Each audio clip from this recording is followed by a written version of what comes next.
Welcome to today's Explainer. Right now, the world is moving fast, like really fast. From sudden geopolitical shifts to massive economic shocks and environmental extremes, the headlines are just pouring in.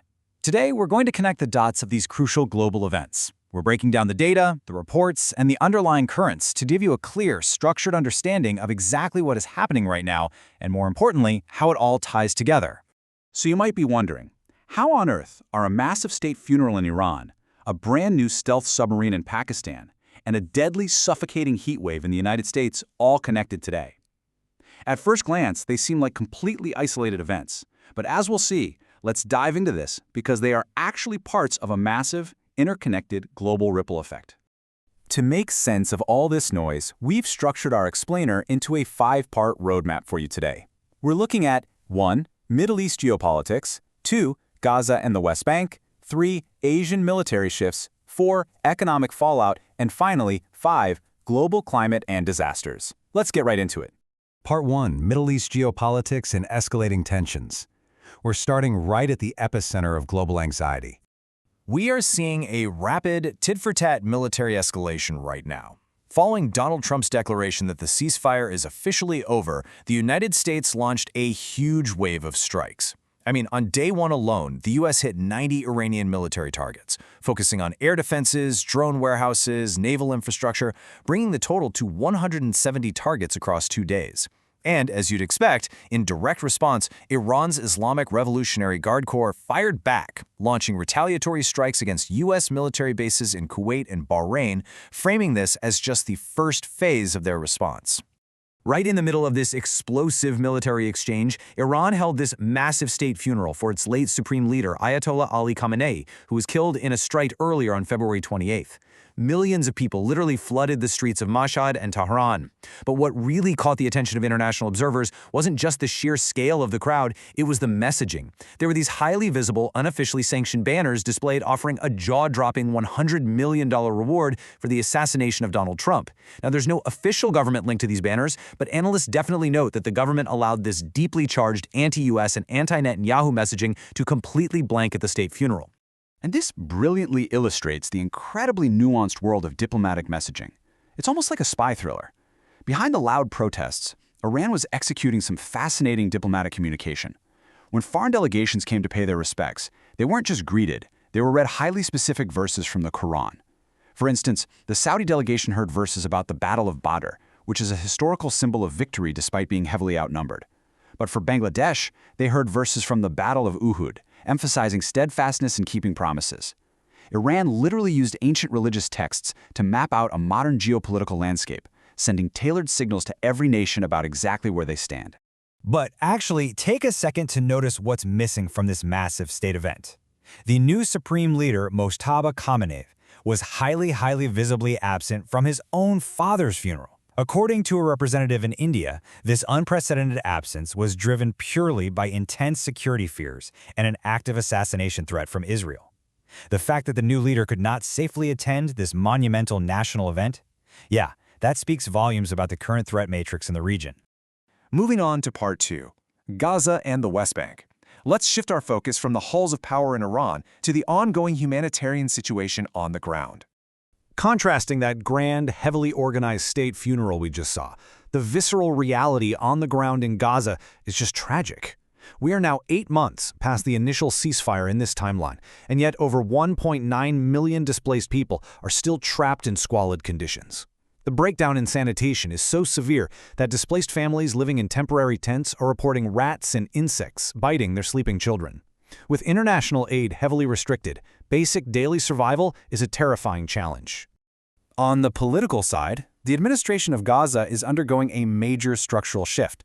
For nearly 2 decades, Hamas was the primary administrative body. Then, during the conflict, that shifted to a government emergency committee just to handle basic survival services. Well, as of July 6th, Hamas has formally dissolved that emergency committee, handing administrative power over to a new National Committee for the Administration of Gaza.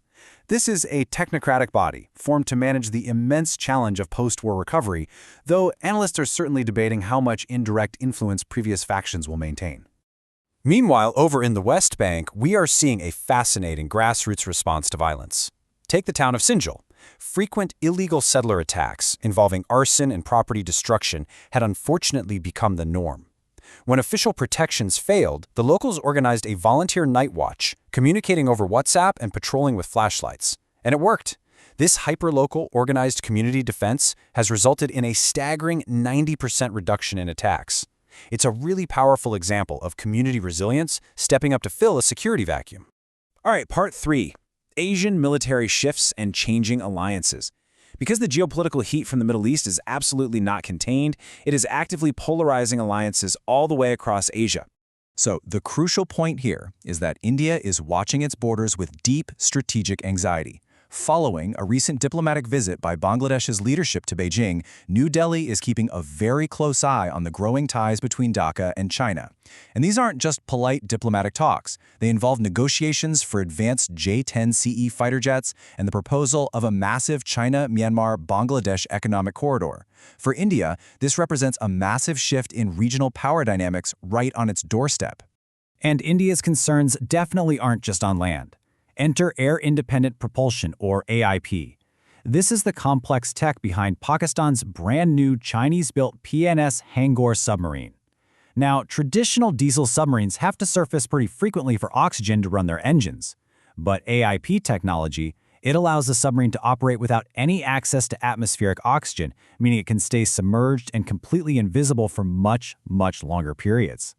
So why does this matter? Let's look at the tactical math.